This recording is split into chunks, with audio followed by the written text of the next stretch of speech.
दोस्तों हर साल तकरीबन हज़ारों की तादाद में लोगों की फाइनेंशियल ज़िंदगियाँ तबाह हो जाती हैं।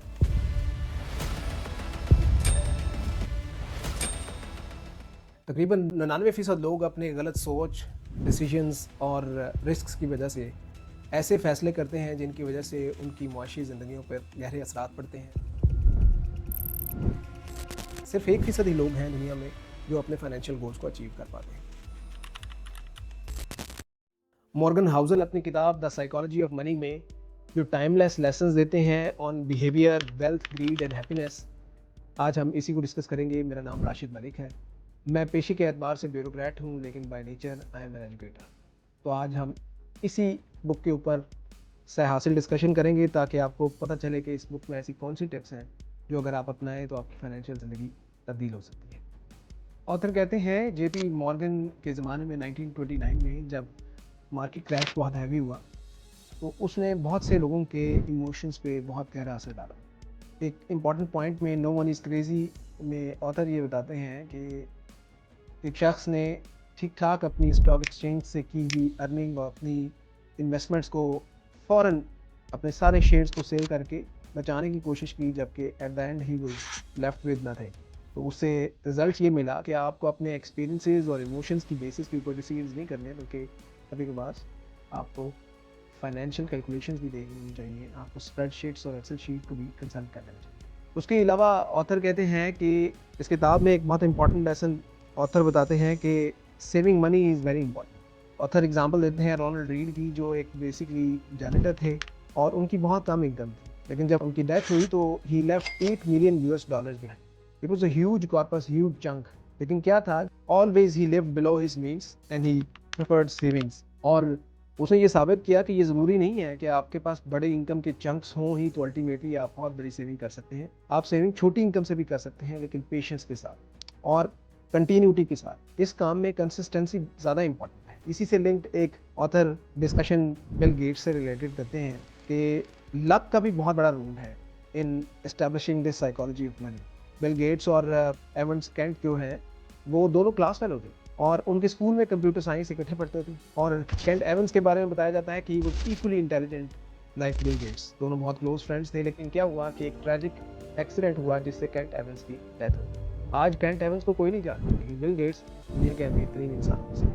तो लक और नेचर का भी रोल होता है आपको अल्टीमेटली कहीं पहुंचाने में, आपकी हार्डवर्क के साथ साथ। इसमें कोई शक नहीं कि Bill Gates was an intelligent investor, N extraordinary individual, लेकिन उसके साथ साथ लक ने भी बहुत बड़ा रोल प्ले किया बिल गेट्स को यहाँ तक लाने। इसके अलावा ऑथर इस किताब में एक और इम्पॉर्टेंट पॉइंट डिस्कस करते हैं, जिसमें वो कहते हैं कि वॉरेन बफे एक इंटेलिजेंट इन्वेस्टर ज़रूर है, एक आउटस्टैंडिंग इंडिविजुअल ज़रूर है, लेकिन आप ये भी जहन में रखें कि कंपाउंडिंग का जो इफ़ेक्ट वॉरेन बफे ने देखा है वो हर एक ने नहीं देखा। उसकी बहुत बड़ी वजह ये थी कि उनके अंदर पेशेंस था। 11 साल की उम्र में उन्होंने इन्वेस्टमेंट स्टार्ट की और अब 90s में 80 साल गुजारने के बावजूद भी he is still investing, he is constantly an investor.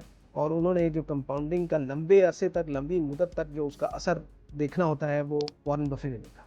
जो ये हमें बात सिखाती है कि कंपाउंडिंग बेसिकली पेशेंस के साथ आती है, कि आप मुसलसल अपनी अमाउंट को इन्वेस्टेड रखते हैं, ना कि आप एक्सपेरिमेंट करें और आप फंड्स चेंज करते रहें और मुख्तलिफ स्ट्रैटेजीज यूटिलाइज करते रहें। तो कंपाउंडिंग का असल असर आपको वक्त के साथ साथ सब्र से मिलेगा, ना कि हेस्टी डिसीजन से आपको मिलेगा। ऑथर इसी किताब में नेवर इनफ का कॉन्सेप्ट डिस्कस करते हैं, जिसमें राज गुप्ता की कहानी सुनाते हैं। ऑथर कहते हैं कि राज गुप्ता ने कोलकाता के स्लम्स से स्टार्ट किया और वो 100 मिलियन यूएस डॉलर्स की नेटवर्थ बनाने लगा।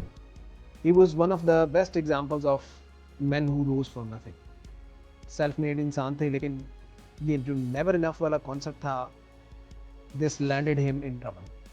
उनको बड़े कम वक्त में और छोटी उम्र में मैकेंजी का सीईओ बना दिया गया। McKinsey was renowned firm in the world और वो बिलियंस ऑफ यूएस डॉलर्स की नेटवर्क के पीछे पागल हो, और अल्टीमेटली उनके इस नेवर इनफ के कॉन्सेप्ट की वजह से ही landed in jail due to insider trading with his colleagues. So author का ये कहना है कि आपको ये पता होना चाहिए कि कितना आपके लिए इनफ है, वरना इस रेस का कोई एंड नहीं।